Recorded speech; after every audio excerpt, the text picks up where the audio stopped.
Assalamualaikum warahmatullahi wabarakatuh. Hai good people, buat kalian yang baru pertama kali bertemu dengan saya, hai salam kenal, perkenalkan nama saya Aprilia Fiskalia, seorang mahasiswi Universitas Negeri Jakarta, program studi Pendidikan Masyarakat. Pada kesempatan kali ini, saya akan memaparkan materi mengenai pengembangan media pembelajaran konvensional sederhana. Materi pertama yang akan kita bahas yaitu definisi media konvensional dalam pendidikan masyarakat. Media pembelajaran konvensional sederhana memiliki arti penting dalam pendidikan masyarakat karena aksesibilitas, keterjangkauan, dan fleksibilitasnya. Media pembelajaran konvensional berfungsi sebagai sumber daya nyata yang dapat dengan mudah didistribusikan serta dimanfaatkan dalam berbagai pengaturan masyarakat, termasuk perpustakaan, sekolah, pusat komunitas, dan program penjangkauan. Selanjutnya kita akan membahas karakteristik media pembelajaran konvensional sederhana. Yang pertama ada aksesibilitas.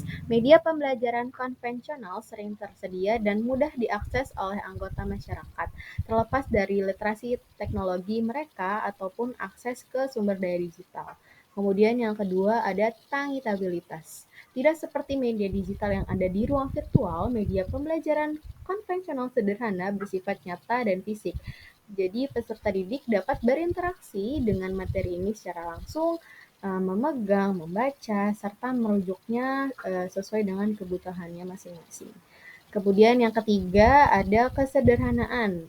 Media pembelajaran konvensional sederhana dirincikan oleh kesederhanaan dan keterus-terangannya. Mereka biasanya menyampaikan informasi dengan cara yang jelas dan ringkas, kemudian menggunakan bahasa-bahasa yang sederhana. Karakteristik yang keempat ada fleksibilitas. Media pembelajaran konvensional dapat mengambil berbagai bentuk, termasuk bahan cetak, alat bantu visual, dan manipulatif, serta dapat disesuaikan untuk memenuhi kebutuhan dan preferensi peserta didik yang berbeda-beda.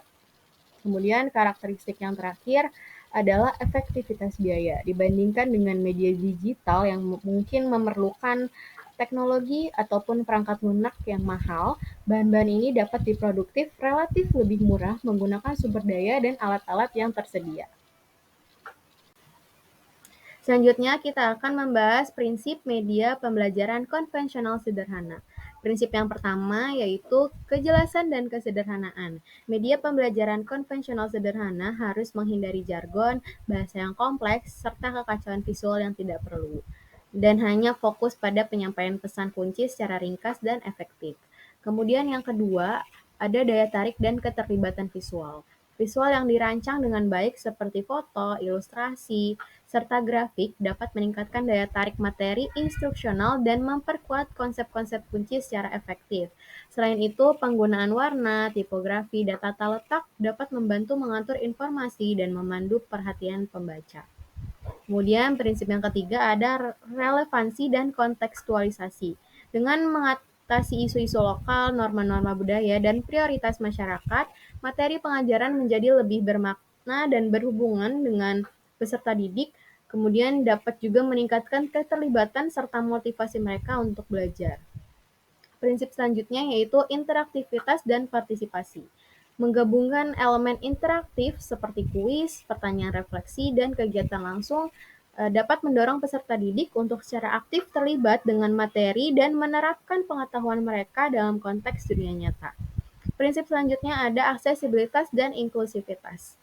Bahan ajar harus dirancang dengan mempertimbangkan faktor-faktor seperti keterbacaan, kemahiran bahasa, dan kepekaan budaya untuk memastikan mereka dapat diakses oleh semua anggota masyarakat. Selain itu, menyediakan format alternatif seperti cetakan besar, rekaman audio, atau terjemahan dapat mengakomodasi individu dengan kebutuhan atau preferensi tertentu. Prinsip yang terakhir ada umpan balik dan literasi. Pendidik komunitas harus mencari masukan dari peserta didik, anggota masyarakat, dan pemangku kepentingan terkait untuk memastikan bahwa materi pembelajaran memenuhi kebutuhan dan preferensi peserta didik. Kemudian kita akan membahas mengenai pemanfaatan media cetak dalam pendidikan masyarakat. Media pembelajaran konvensional sederhana cetak memegang peranan penting dalam pendidikan masyarakat karena berfungsi sebagai sumber daya yang nyata yang dapat didistribusikan secara luas di lingkungan masyarakat, menjangkau individu yang mungkin memiliki akses terbatas ke sumber daya digital ataupun literasi teknologi.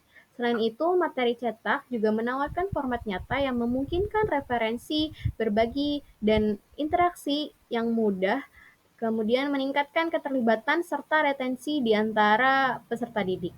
Dalam konteks di mana akses digital terbatas atau tidak dapat diandalkan, materi cetak tetap menjadi sarana yang dapat diandalkan dan diakses untuk menyebarkan informasi serta mendukung pembelajaran. Selanjutnya ada contoh dari pemanfaatan media cetak dalam pendidikan masyarakat.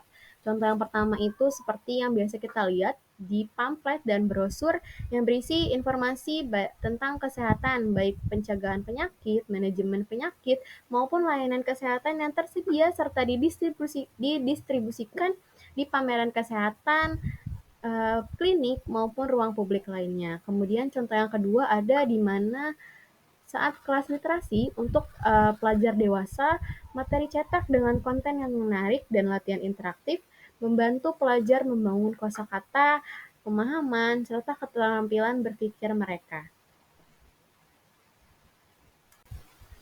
Oke, selanjutnya ada tantangan yang biasanya dihadapi dalam penggunaan media pembelajaran konvensional sederhana.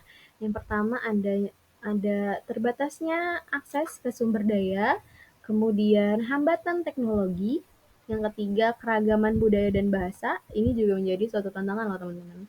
Kemudian yang keempat keberlanjutan dan masalah lingkungan.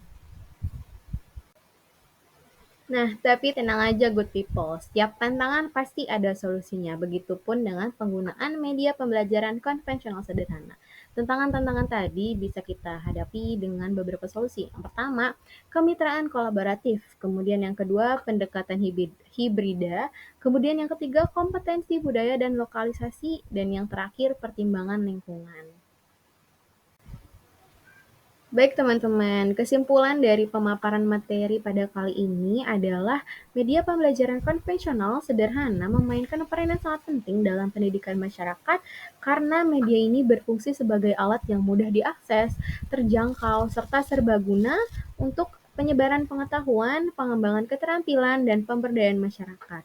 Memahami karakteristik, prinsip, definisi pemanfaatan media cetak, contoh pemanfaatannya, ini sangat penting bagi pendidik komunitas yang ingin menciptakan lingkungan belajar yang inklusif dan efektif dalam masyarakat. Kemudian, dengan memanfaatkan kekuatan media pembelajaran konvensional sederhana, pendidik komunitas dapat memberdayakan peserta didiknya, mempromosikan pembelajaran seumur hidup, serta mendorong perubahan sosial yang positif dalam komunitas mereka. Baik teman-teman, sampailah kita pada penghujung pemaparan pada kali ini. Semoga pemaparan yang sudah saya paparkan tadi bisa bermanfaat bagi good people semuanya. Terima kasih sudah menonton pemaparan ini sampai selesai. Kurang lebihnya mohon dimaafkan. Bila taufiq wal hidayah. Wassalamualaikum warahmatullahi wabarakatuh. Bye.